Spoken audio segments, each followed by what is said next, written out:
Simula kagabi, hindi ko na mapaghiwalay yung salitang boom sa butterfly.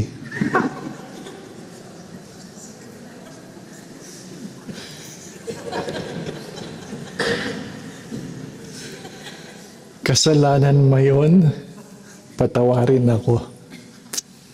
Bakit ko nasabi? Kasi habang binabasa yung first reading, pag pinipikit ko ang aking mata, parang hindi si Buma nagbabasa.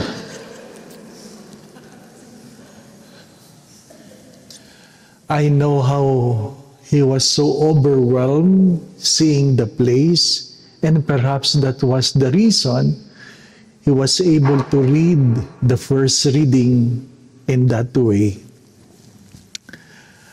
The feast of Matthias reminds us that no one is indispensable before God. No one in the church, in the society, in your work. Remember that no one is indispensable.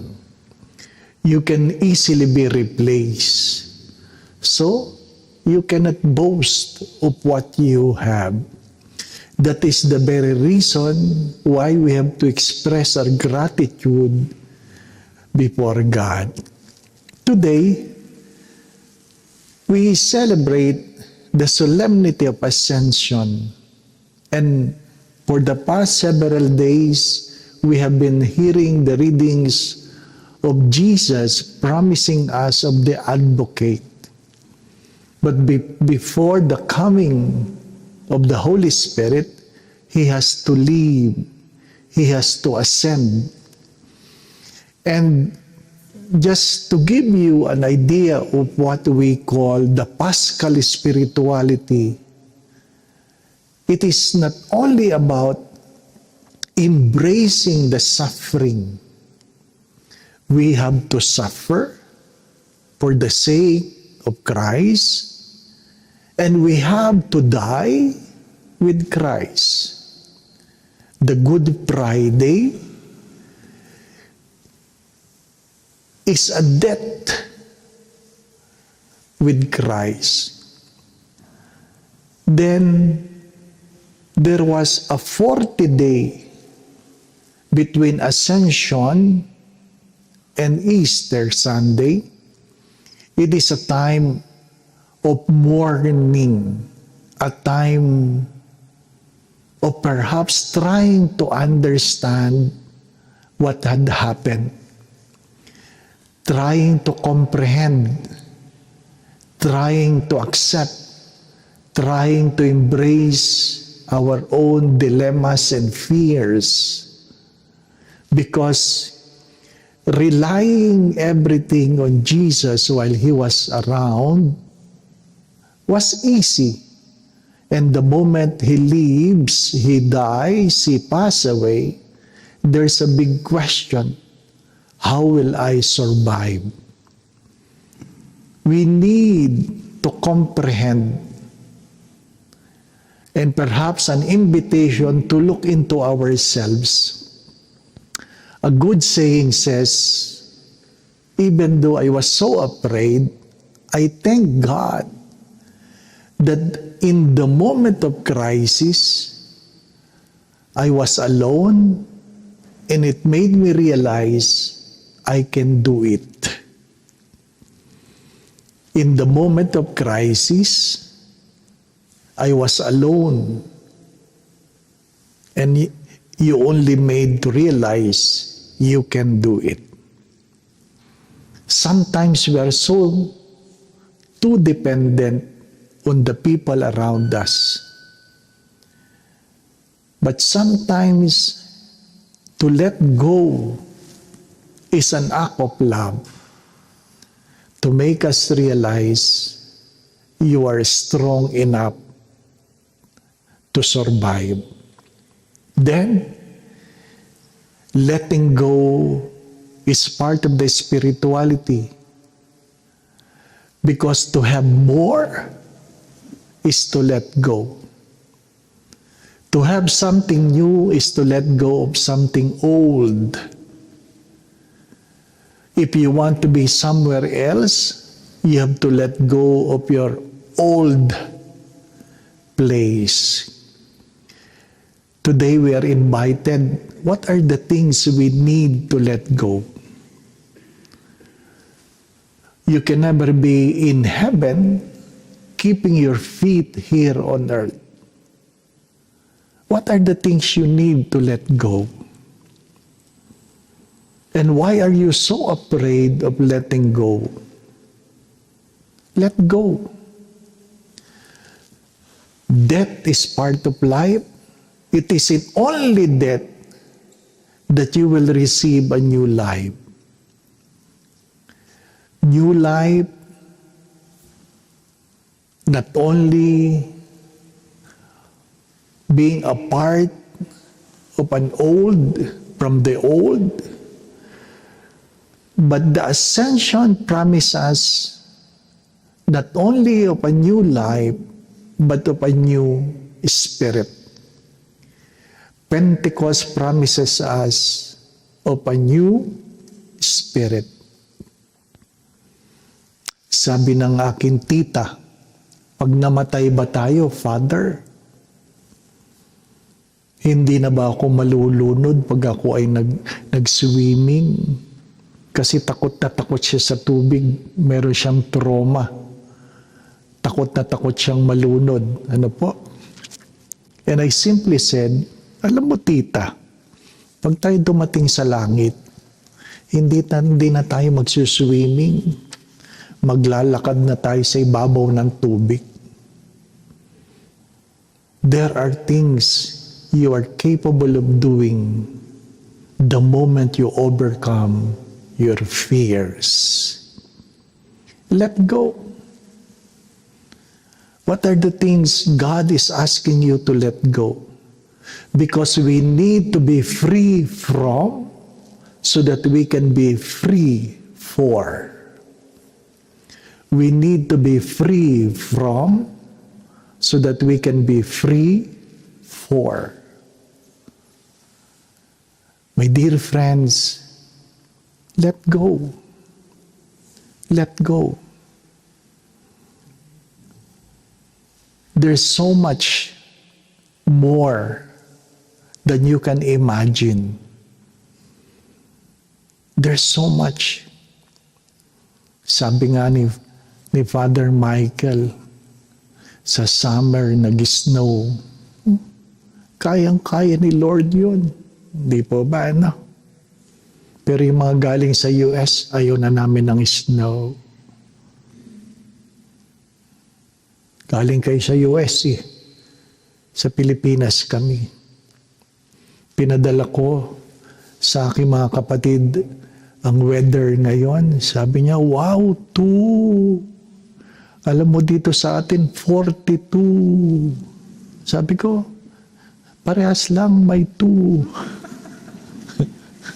Diba? Ganon talaga ang buhay. You can never be in the same place if you want to be somewhere else. Perhaps our stay here would invite you and give you the courage to let go, that you may ascend. As the saying goes, angels can fly, not because they have wings, but because they have let go that make them so light. Hindi nila kailangan ng pakpak para lumipad. Sobra lang silang gaan kasi wala na silang bitbit.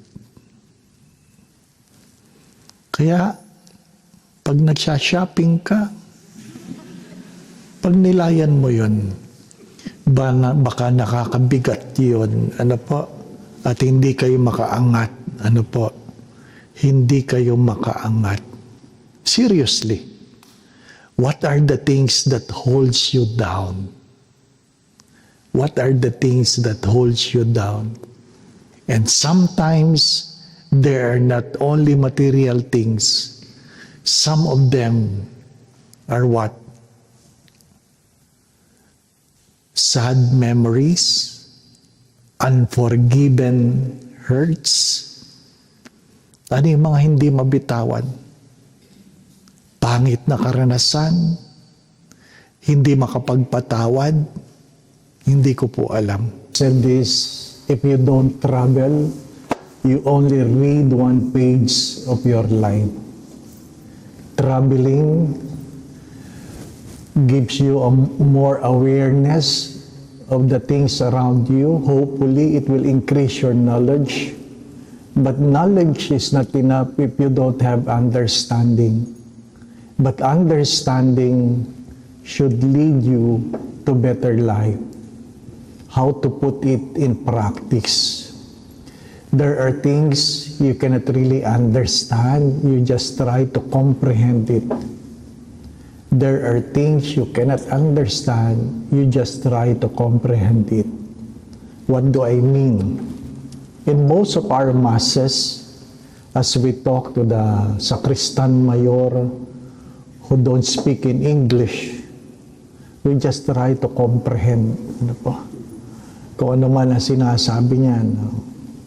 Sinasabi ko lang kay Father Joel. Ang daming tanong ni Father Joel sa sacristan mayor, walang nasagot. Kasi hindi rin naman niya tayo naiintindihan. Ano po? Kapag may dinampot, susiya na tabernakulo, basta ngitian mo na lang, di po ba? No? Sabi namin ang misa English, wala rin siyang maintindihan. Tinuro lang yung mga libro, ano po, na wala rin kami maintindihan. Ganun talaga ang buhay. Ha? What is the first reading trying to tell us? If you listen carefully, they were in tears as they embrace one another, as they kiss one another, because they are saying goodbye to each other. Parang tayo, no? Ha? Magpapaalaman. Ha? Pero wala naman sigurong pagluha. Ano po? At ano sabi? If my arms cannot embrace you, let my prayers embrace you. Ha? Kung hindi kayang abutin ng aking mga bisig, naway ang aking mga panalangin ang yumapos para sa inyo. What is the gospel trying to tell us? A prayer of blessing, reassuring each other of the love of God, of the blessing of God. Saan man tayo magpunta, nawa, ang ating mga panalangin sa bawat isa ay patuloy kayong pagpalain ng Diyos, maramdaman niyo ang kalinga ng Diyos. I do not know if you notice what is under the altar table. Unusual. That is a pelican bird. Bakit yan inilagay? Ano po? Because a pelican bird symbolizes a death to oneself. This is a bird when there is no food for her children, they bite their breasts. Kinakagat nila yung laman ng kanilang mga dibdib at yun ang pinapakain nila sa kanilang mga anak. They are willing to die so that their siblings can survive. Kaya yan ang mga simbolo. Ano po? Simbolo. A symbol of sacrifice, a symbol of giving, a symbol of thinking about the good of the others. As I have said before, love is to order ourselves for the good of the other. Maghihiwa-hiwalay tayo mamaya. Ano po? Patuloy tayo sa ating buhay. Nawa ang ating mga bagong pananaw, bagong pag-intindi ay magdala sa atin sa isang makabagong tao. Ano po? That we may become a better person today than yesterday. Maraming salamat po sa pagiging bahagi ng pilgrimage nito. Sa tulong na pinagkaloob ninyo, lalong-lalo na sa mga may sakit na pari, retirado. Maraming salamat sa tulong para sa mga katekista ng Archdiocese of Manila. Ano po? Nagpapasalamat ako na walang pasaway, walang reklamador. Ano po? Yung pong pagbigat ng inyong timbang, hindi ko po yan kasalanan, ano po. Lalong-lalo na ng bagahay ninyo, ano po. Pero hari nawa, kayo po ay na-bless. Hari nawa, kayo po ay naging masaya. Hari nawa, kayo po ay nagkaroon ng mas malalim na pananalig at pananampalataya sa Diyos. Kung meron man akong naituro, ay sana hindi kayo matakot, mahiya na humingi sa Diyos. Ano po? Learn to ask. Do not be afraid to ask. Sabi nga, sa simpleng sardina sa umaga, pwede namang ilambing lang yan, di po ba? No? Simple lang, huwag mahihiya. Nagpapasalamat tayo kay Father Joel for accompanying us. Ano po? Pwede niyo po siyang dalawin sa St. Vincent de Paul at makita niyo po ang kanilang mga pinapakain hanggang ngayon ng mga street dwellers. Pasalamatan din natin sina Raquel, sina Pani, si G, si Marge, ano po. Nagtatanong sila bakit Mona ang tawag kay Marjo, ano po. Ang tunay na kwento po dyan, ano po ay simula pong naging bahagi si Marjo ng Catholic Travel, lumaki po ang mukha niya, ano po. Yun, nagsasabi lang ako ng totoo, ano po. Nagmukha po siyang Monay, kaya ang tawag na lang ay Mona, ano po, Mona, ano po. So, may we learn to grow in love. May we learn to continue to journey with each other. Ano po? Do not forget this. Our life, even the psychologists would say this, 5 years from now, your life will be dictated by the people you walk with and the books you read. Our lives, 5 years from now, are dictated by the people we walk with and the peoples we read. We continue to walk with the right people, hopefully, so that we will reach our destiny. Ano po? Not all people will walk with you. Simon Sinek have said this, if you want to walk fast, you can walk alone. If you want to walk further, we walk together. But I add to this, and I said, if you want to reach your destiny, you must walk with the right people. You can walk fast, you can walk further, but if you want to reach your destiny, you must walk with the right people. Ano pa? We walk with the right people. Comes from heaven is above all. He testified to what he has seen and heard, but no one accepts his testimony. Whoever does accept his testimony certifies that God is trustworthy. For the one whom God sent speaks the words of God. He does not ration his gifts of the Spirit. The Father loves the Son and has given everything over to him. Whoever believes in the Son has eternal life, but whoever disobeys the Son will not see life, but the wrath of God remains upon him.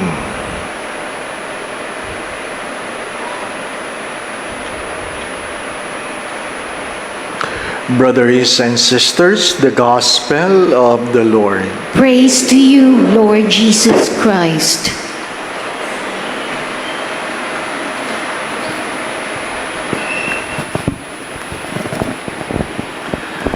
What differs a saint from ordinary man, the same with the person who obeys God and not in man, the same with the person who thinks of heavenly and not earthly, is never about knowledge. It's never about information. It is never about wealth. One thing that differs everyone is what they call passion. Passion. Hinahanap ko yung Tagalog na salitang passion. Ano po? Ang pinakamalapit ay ang silakbo ng damdamin. Parang mas mahirap tuloy intindihin. Ano po? Silakbo ng damdamin. Ano po? You are drawn to do things not of what you know, but how you allow your desires to drive you. Hindi to politika. Kaya lang pagkamisan, nagtataka ka, bakit itong taong ito, patay na patay sa kandidatong ito, kahit mali-mali naman ang ginagawa. Mayroong ganon, di po ba? No? Kahit sabihin mong korap yan, kahit ganyan, patay na patay talaga. Ano pa? Hindi ibig sabihin na wala siyang alam. Talagang yung kanyang damdamin, sarado na para sa kanya. Di po ba? Kaya tama yung Wakasan Comics. Inabot niya ba yun? Ano pa? Yung mga kaindaran ko dito, ang libangan naman nung Wakasan Comics, ano? Sabi, ang pag-ibig ay isang damdamin na nag-uudyok sa isang babae na gawing loko-loko ang isang lalaki. Ano po? Isang damdamin na nag-uudyok. It drives not the mind, but the passion. And we often forget this. Passion is not emotions. Because many times I have said this, emotions are temporary, decisions are permanent. Be careful. Be careful by allowing yourselves to be ruled by how you feel. Passion is never about feelings. It is a certain desires that drives you. Kaya nga, mahirap intindihin yung mga santo. Bakit gano'n na lang sila? Kahit si San Pablo, sinabi niya, ang aking problema ay alam ko ang tama, pero hindi ko nagagawa. Alam kong mali, pero yun pa rin ang ginawa ko.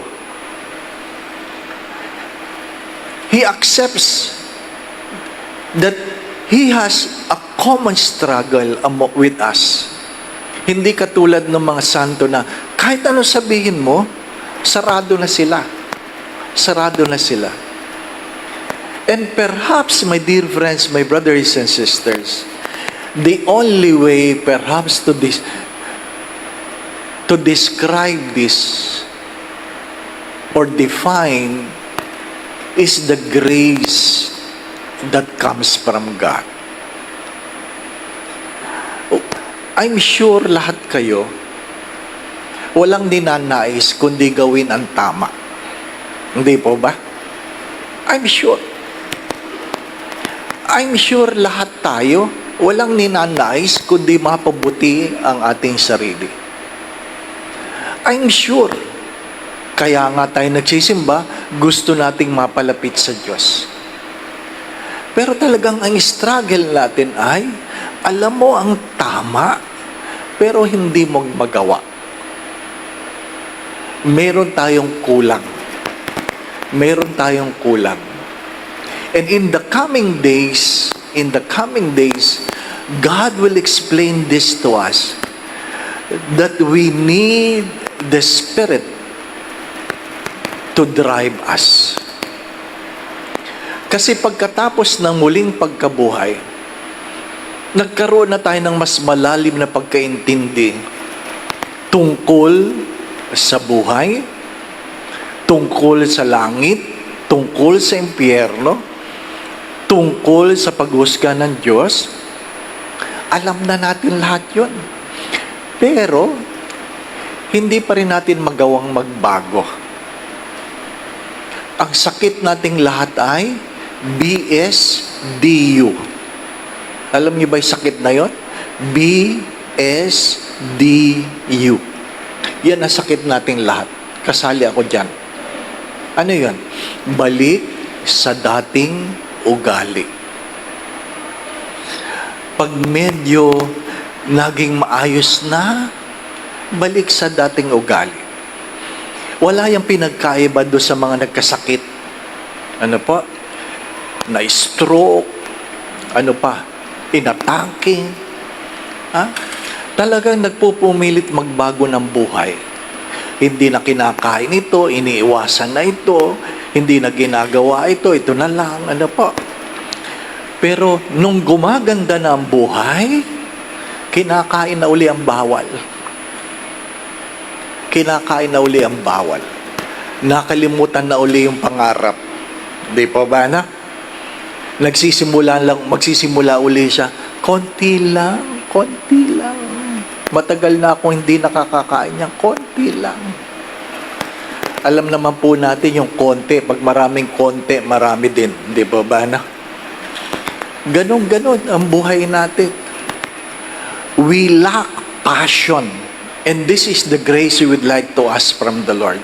Because the gospel said, if you deny the Son, then the wrath of God is already with you. Maliwanag yun.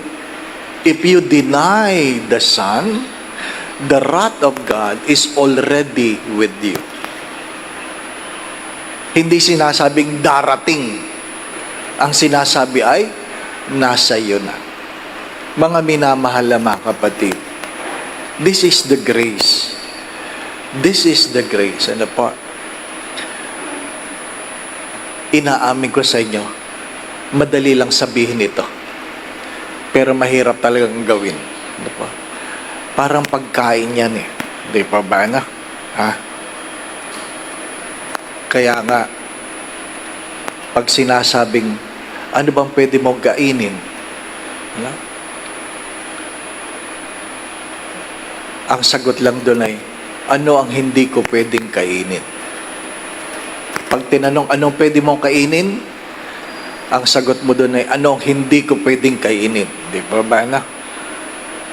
Ha?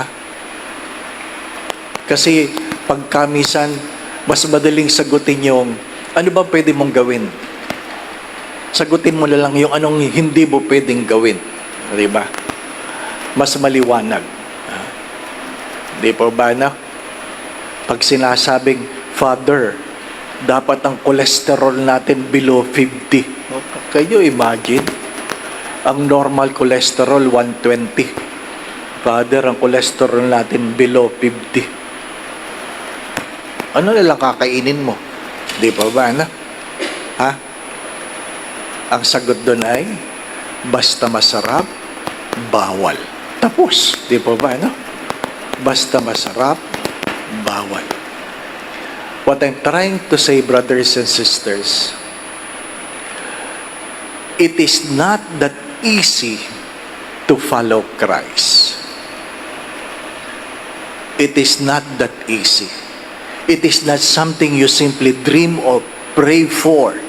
It is something we have to struggle with day in and day out. Para yung pagbangon sa umaga. Ano pa? Pag ikaw ay bata-bata pa, madali lang bumangon sa umaga. Pero medyo may edad ka na, alam mo na, mahirap nang bumangon. At pag mahirap nang bumangon, alam mo nang matanda ka na. Di ba ba, no? Yung bang ang haba mo sa kama, pagulong-gulong ka. Di ba ba, no? Ano sabi nila? Pag matanda ka na, nahihirapan ka nang matulog. At pag natulog ka, palagi kang gising. Di ba? Yun ang mahirap na problema, di ba ba, no? Nahihirapan ka na matulog at pag natulog ka, palagi ka pang gising. Di ba, no? Ha? Sabi nung kaibigan ko, ibig sabihin yan, Father, malapit na tayo. Malapit na tayo. Di ba? Kaya hindi na tayo nagpapabaya. When do we learn this? We cannot learn this now. We are supposed to be learning this long time ago. That's why I have said this many times. You can never eat the fruit of the tree whose seed you just planted today. Brothers and sisters, please listen to that. You can never eat the fruit of the tree whose seed you just planted today. Hindi overnight thing ang pagsunod sa Diyos. Hindi naman sa pagmamayabang, pero yung mga panahon namin, nakasurvive kami ng college na walang Google. Nakasurvive kami ng college na walang Google. Di po ba, ano? Ngayon, pag walang wifi, patay. Wala sagot. What I'm trying to say, because of Google, because of AI, knowledge has become cheap. Knowledge has become cheap. But the becoming remains a problem. Knowledge has become cheap, but the becoming remains a problem. What I'm trying to say, i-google mo lang how to be a good husband. But to be a good husband, that's remain a problem. My dear friends, my brothers and sisters, that's what we call passion. The only way to become what we ought to be is to have the passion in ourselves. Hindi pwedeng puro Google. Hindi pwedeng AI. Pagkamisan nga, hindi ka na makabiyahe na walang Waze. Yung mga nagdadrive, hindi na makabiyahe na walang Waze. Kaya, sometimes waste of time. Ano po? Waste of time. May kasal ako. Ginugol ko yung simbahan. Itinigil ako sa malaking puno. You have reached your destination. Nako, yun ang laking problema ko. Ano pa? Do not forget this. Two of Jesus' disciples were going to a village 7 miles from Jerusalem called Emmaus. And they were conversing about all the things that had occurred. And it happened that while they were conversing and debating, Jesus himself drew near and walked with them. But their eyes were prevented from recognizing him. He asked them, "What are you discussing as you walk along?" They stopped looking downcast. One of them, named Cleopas, said to him in reply, "Are you the only visitor to Jerusalem who does not know of the things that had taken place there in these days?" And he replied to them, "What sort of things?" They said to him, "The things that happened to Jesus the Nazarene, who was a prophet, mighty in deed and word, before God and all the people. Now our chief priests and rulers both handed him over to a sentence of death and crucified him. But we were hoping that he would be the one who redeemed Israel. And besides all this, it is now the 3rd day since this took place. Some women from our group, however, have astounded us. They were at the tomb early in the morning and did not find his body. They came back and reported that they indeed seen a vision of angels who announced that he was alive. Then some of those with us went to the tomb and found things just as the women had described, but him they did not see. And he said to them, "Oh, how foolish you are! How slow of heart to believe all the prophets spoke. Was it not necessary that the Christ should suffer these things and enter into his glory. Then beginning with Moses and all the prophets, he interpreted to them what referred to him in all the scriptures. As they approached the village to which they were going, he gave the impression that he was going on further, but they urged him, "Stay with us, for it is nearly evening and the day is almost over." So he went in to stay with them. And it happened that while he was with them at table, he took bread, said the blessing, broke it, and gave it to them. With that, their eyes were open, and they recognized him, but he vanished from their sight. Then they said to each other, "Were not our hearts burning within us, while he spoke to us on the way and opened the scriptures to us?" So they set out at once and returned to Jerusalem, where they found gathered together the 11 and those with them who were saying, "The Lord has truly been raised and has appeared to Simon." Then the two recounted what had taken place on the way and how he was made known to them in the breaking of the bread.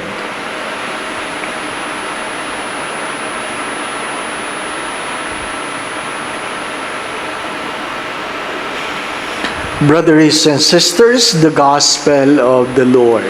Praise to you, Lord Jesus Christ.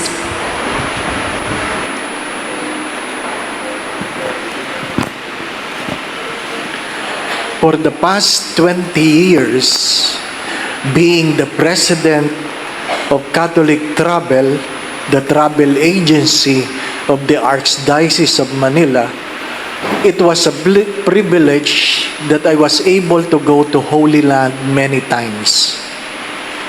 And one of the highlights is to visit the empty tomb. Sometimes you line for 3 hours, 4 hours, just to be able to enter the empty tomb. I've been to one of the Emmaus, and the guide said, most probably this is not the Emmaus of the scriptures. There are 3 Emmauses in Israel. And I said, which is the most probable? The one in Gaza. The one in Gaza which we cannot visit because that is 7 miles from Jerusalem. My dear friends, my brothers and sisters, without the empty tomb, all of these things, what we have been doing, the masses, the prayers, the novenas, are nothing. If the Lord has not risen, then all of these things are useless. Why continue if the God you worship remain inside the tomb? If you're given a chance to enter the empty tomb, why it's called empty tomb? Because there's nothing inside. Because the one who was buried has been raised from the dead. One time, we were lining up, then there's one pilgrims from somewhere said, "What do you see inside?" And I said, "Nothing. Nothing." And sabi niya, "Crazy people lining up for 3 hours to see nothing." Ano po? Natural. Wala ka na talaga makikita. Di po ba? The remains of the tomb. If you can Google this, that recently they try to renovate the place because it is sinking. They retrofitted it, and everybody was so afraid. The Armenians, the Orthodox, the Catholic, they were so afraid because if they try to remove the slab that really covers the tomb and find that is not the real one, then we have been deceived for the past 2,000 years. So, it was being documented. You can Google it. And when they tried to remove the slab, then there was the seal that was being put, authenticating that it was really the tomb. It was really the tomb. The sad story, our Protestant brothers and sisters, since they don't want to enter the tomb, they created their own tomb. Ano pa? They created their own tomb, which impossible according to all the historians. Ano po? Mas maganda yung tomb nila. Ano po? Mas maganda ang itsura. But it cannot be, because Jerusalem was 40 meters below compared to where it is now. 40 meters. So the tomb they have cannot be real. Anyway, it's good to understand this. It's good to understand this, that when you enter the tomb, there are two chambers. Two rooms, two chambers. The first chamber is the chamber of angels. The chamber of angels, where there is a pedestal, a small pedestal, with a small stone in the middle, covered with a glass, that people take for granted. At sinasabi ko sa pilgrims, don't take that for granted. That small stone in the middle is the remnant of the stone that covers the tomb. Remnant. Yung nakatakip na malaking bato sa original tomb, yan na lang ang natira. Bakit? Lahat gustong humingi ng remembrance. Di po ba? Ano? Lahat. Isa na dyan, mga Pilipino. Ano po? Tayo mga Pilipino, naku, nakakahiya tayo talaga. Ano po? Pagka minsan, meron pong isang bato na first time ako makarating sa Israel, napakalaking bato na nasa sahig. Nasa sahig. Ano po? And according to the story, it was the stone where John the Baptist was hidden when the soldier came to their house and enkarem. Ano pa? Doon itinago si Juan Bautista nung hinahanap ng mga sundalo yung mga bata na gustong paslangin. Ano po? Nung nalaman ng mga tao, ito pala. Alam mo, kasali mga Pilipino, nagkutkot, ano po? Kinutkot. Ngayon, maliit na lang yung bato. Ano po? Maliit na lang. Nilagyan na ng mesh. Ano po? At sabi ko sa mga pilgrims ko, pwede ba? Huwag na kayong makisali dyan. Ano po? Huwag na kayong makikutkot. Meron pa rin. Ano po? Meron pa rin gustong kumurot. Hindi po ba? Ano? Gustong kumurot. Ang hilig natin sa relic, pero hindi naman natin binabago ang buhay natin. What I'm trying to say, why we celebrate the Eucharist? It is because the tomb is empty. Why do we listen to the scripture? Because the tomb is empty. Why we pray? Because the tomb is empty. Because Christ has risen. Kailangan mong magbago ng buhay kasi alam mo na muling nabuhay ang Diyos.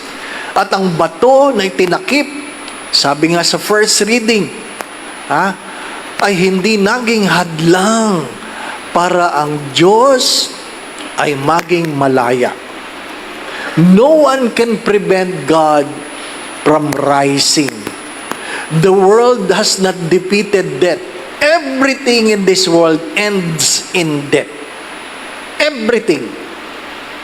Everything. Even the doctors who try to heal you dies. Even the priests who tries to heal you dies. Everybody dies. I will die, you will die. But because Christ has risen from the dead, then we are affirmed that life doesn't end in death.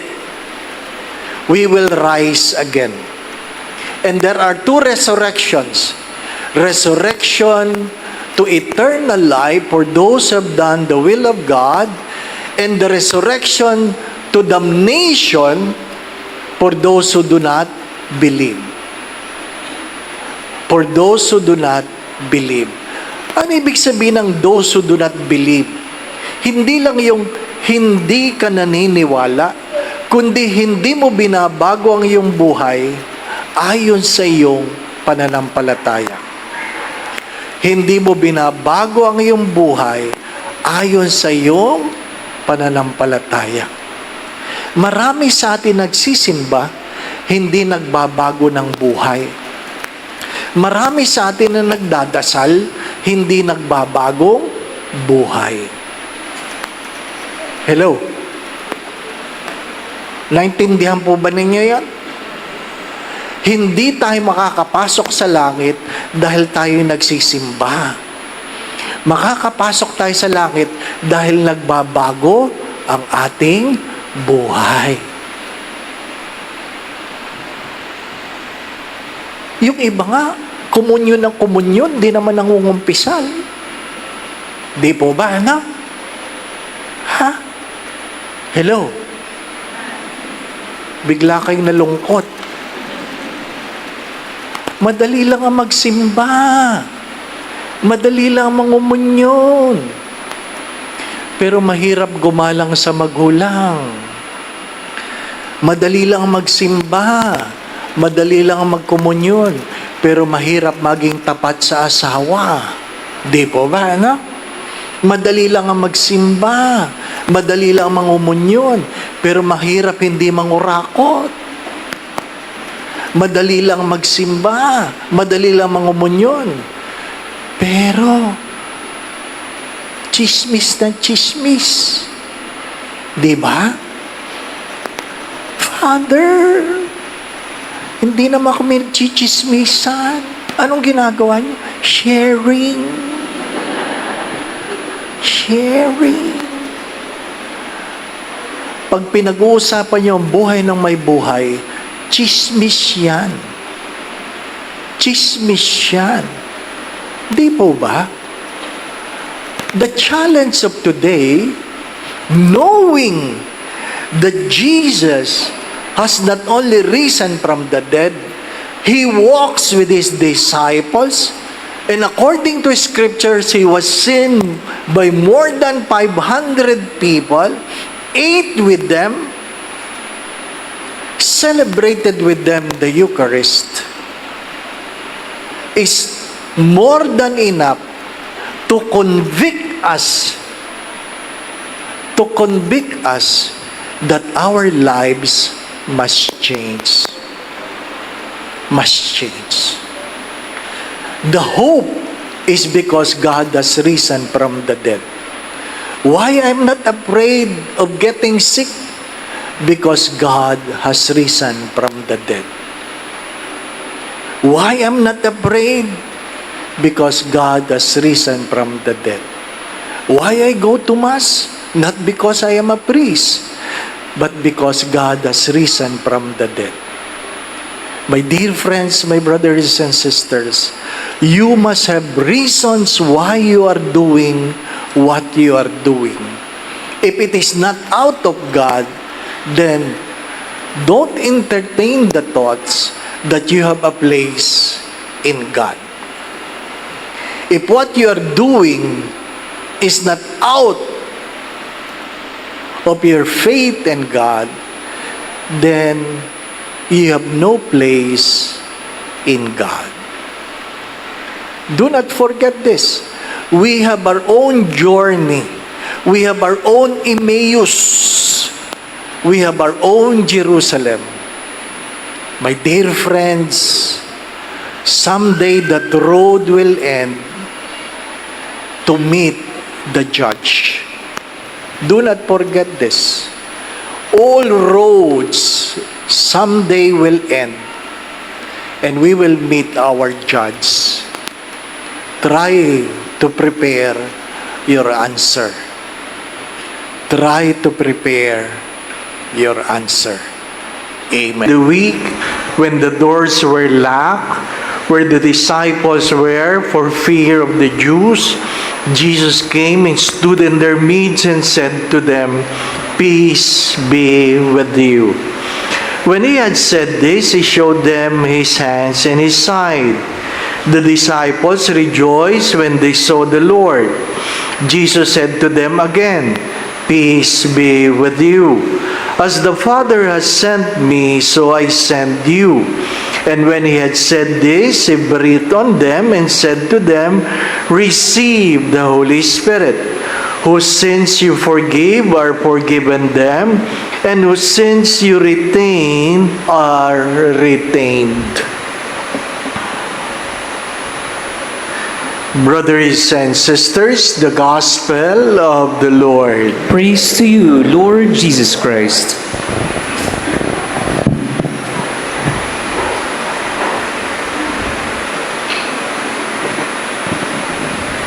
I said Mass last night, and my voice was a little bit hoarse.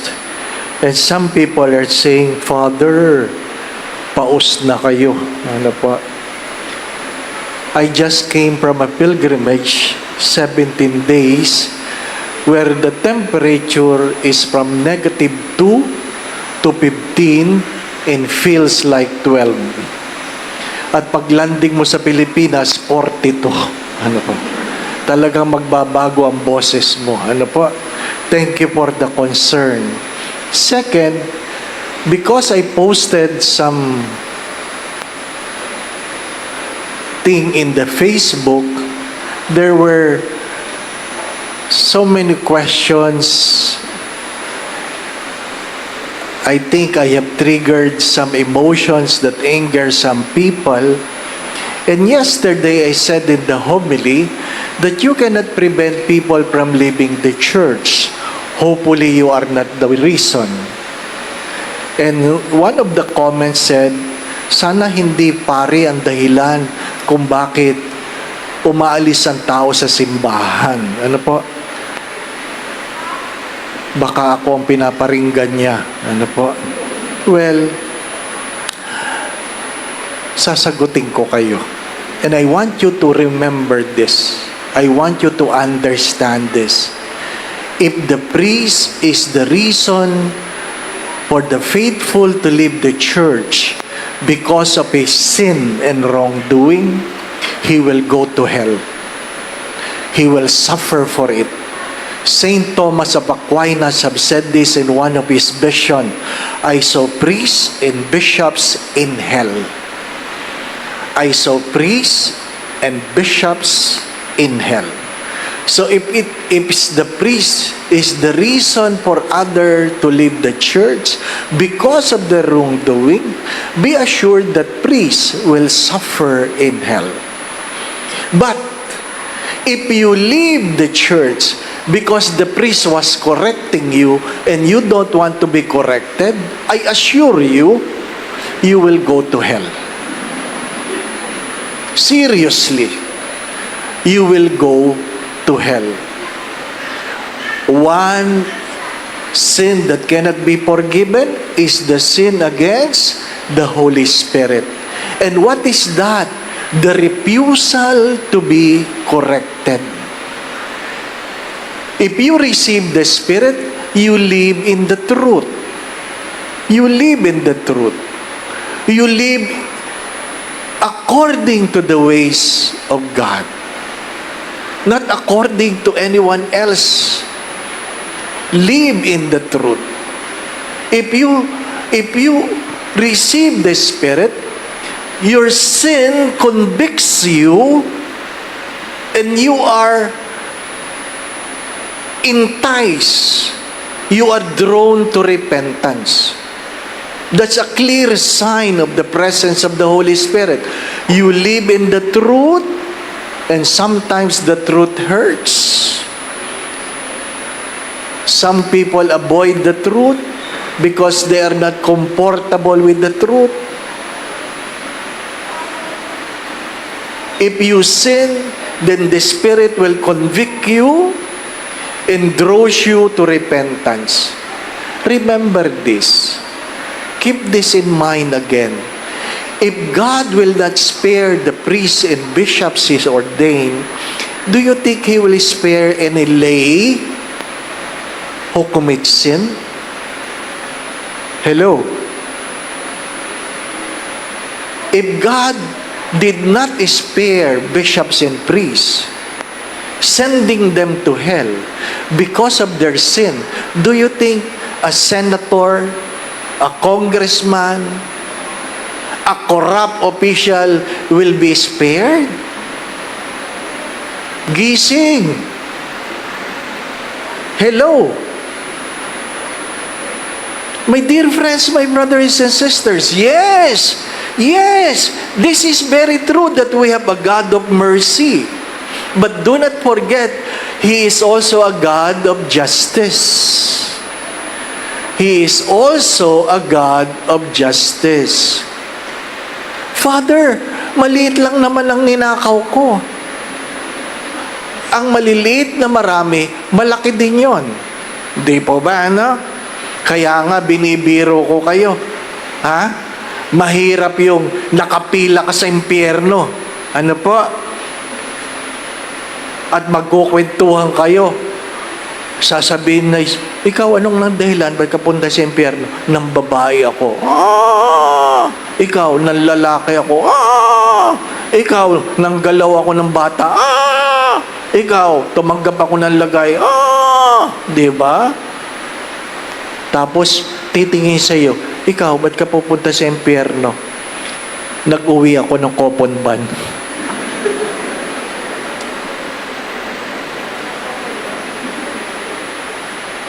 Ginamit mo yung coupon ban, nag-print ka ng assignment ng anak mo. Di ba, ano? Uy, isang piraso lang naman, Father. Hindi ako nagsoli ng payong. Di ba? Nung makailan, may naghulog ng fake na dollars sa koleksyon. Tinabi namin. Ang tanong ko ay, ano kaya ang dahilan? Bakit siya naghulog ng fake na dollars? My dear friends, my brothers and sisters, we will be held accountable for the things we have done. Huwag niyo itong kakalimutan uli. Ha? Kasi mahilig tayo sa good thoughts. Don't worry. It's the thought that counts. Nadinig niyo na yon? Hindi ako nakasimba. Gusto ko, kaya lang hindi ako nakasimba. Don't worry. It's the thought that counts. Di po ba na? Gusto ko magbigay, kaya lang hindi ako nakapagbigay. Don't worry. It's the thought that counts. Nadinig nyo na yon? Basahin nyo kung nasa Biblia yung thoughts. Ha? You will not go to heaven by having a good thought. Utot mo. Di ba? Pagkamisan, gusto nyo si Father, pa-cute lang. Ayaw niyong sabihin sa inyo ang dapat niyong marinig. Truth. You will be convicted with sin so that you will repent. My dear friends, my brothers and sisters, third, you should change your life for the better. You should change your life for the better. Sino ba sa atin ang hindi nagkakamali? Lahat nagkakamali. Lahat nagkakasala. Di ba? Pero hindi lahat na nagkamali, nagkasala. Pero lahat na nagkasala, nagkamali. Tandaan niyo yun. Hindi lahat na nagkamali, nagkasala.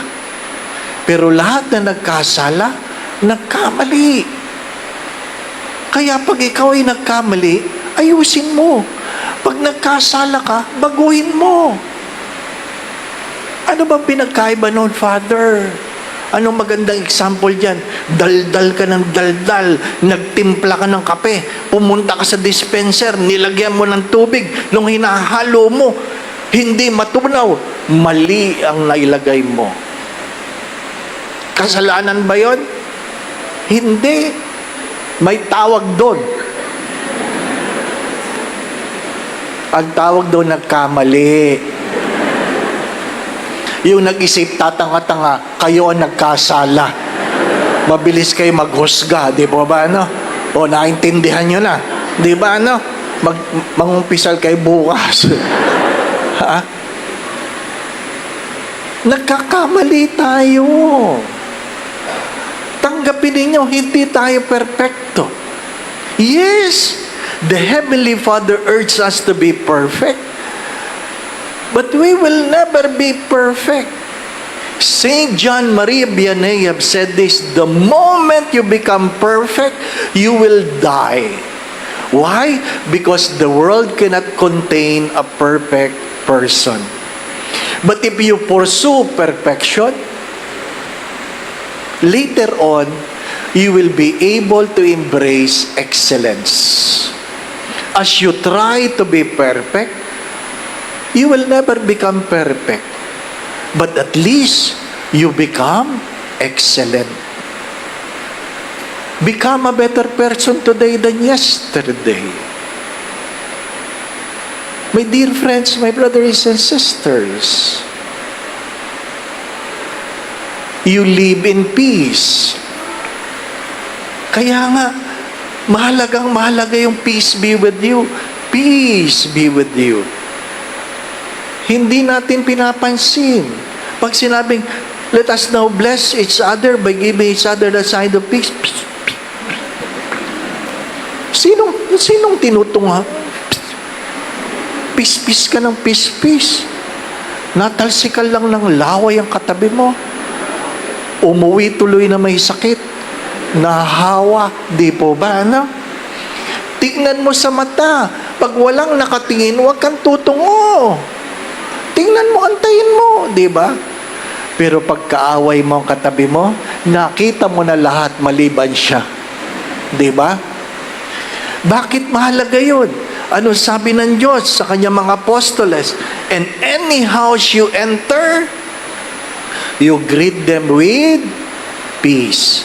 Hindi sinabi ng Diyos, pagalingin mo, gumaling ka nawa, yumaman ka nawa, gumanda ka nawa, magsabi kayo. Ang sabi lang ay, nawa ang kapayapaan ay manahan sa tahanan mo. At kung hindi karapat-dapat ang nakatira, ang kapayapaang binigay mo, babalik sa iyo. So, huwag kang matakot bumati. Yung piling mo, hindi karapat-dapat yung katabi mo, damihan mo. Peace. Ano? Balik lahat sa iyo yun. Sa iyo lang, akin, peace. Kaya pala tuwan-tuwang bumati. Di po ba, ano? My dear friends, my brothers and sisters, peace is not the absence of war. Peace is the presence of God. Kaya nga, sana pag-uwi nyo mamaya, because it's Pentecost, the first thing you will be doing, the moment you enter your home, you will say the prayer, may the peace of the Lord reign in this house. Hello. May the peace of the Lord reign in this house. Sigurado ako, pag uwi nyo, makakalimutan nyo yan. The reign of the Lord will be peace. Ano po? Magkakabaliktad-baliktad yan. Tandaan ninyo, may the peace of the Lord reign in this house. Dahil kahit ano ang problema, kahit ano ang karamdaman, kahit gaano kasalat, kung kayo ay payapa, maayos ang buhay. Kung gusto mo Tagalog, nawa ang kapayapaan ng Diyos ay manahan sa tahanang ito. Pero, ang malaking pero, pagkatapos ng misa, kakain ka muna kung saan, doon mananahan ang kapayapaan. Di po ba, no? Ha? Kasi talagang ang pagsimba natin, segunda na lang eh. Ang dahilan talaga, gimmick eh. Di pa ba, no? Kakain tayo. Total, mamaya pa naman, magsimba muna. Di pa ba, na? Next year na lang. Next year nyo na lang gawin yung prayer. Hari nawa buhay pa kayo. Di ba ba, no? I'm not kidding. Seriously. The problem is, we don't want to live in the truth. We don't want to correct what is wrong. We don't want to improve our lives. Gusto natin sila magbago, huwag tayong magbabago. Kaya, wala tayong kapayapaan sa buhay natin. My dear friends, my brothers and sisters, do not forget the second reading that the Spirit was given in service of the church. The Spirit is given in service of the church. Don't be afraid to ask. Don't be afraid to bless anyone.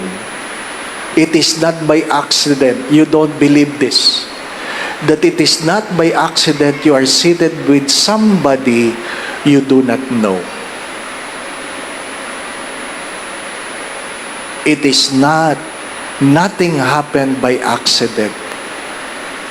If you bless the person rightly, you might be healing the person.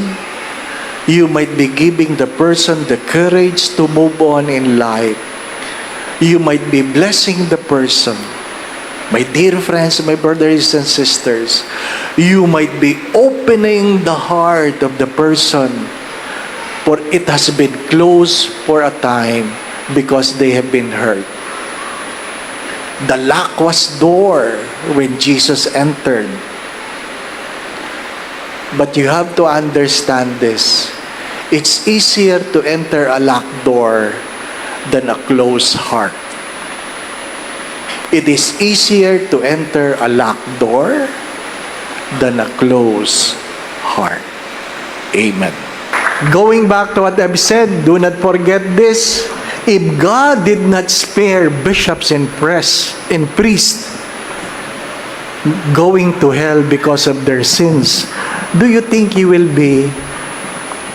able to escape from it? Kung hindi pinagkait ng Diyos ang impyerno sa mga obispo at pari na nagkasala, ikaw pa kaya?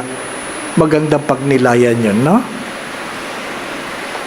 Ano man ang iyong katungkulan, ano man ang iyong posisyon, gaano ka man kahamak, gaano man ka man kadakila sa mundong ito, huhusgahan tayo sa uri ng pamumuhay na ating isinagawa. Hopefully, we live in the truth. We correct what is wrong in our lives. We become a better person. We live in peace by doing the will of God. And let all these things be a desire in our hearts, because the Spirit was given that we may praise God and do His will. Amen. The Lord be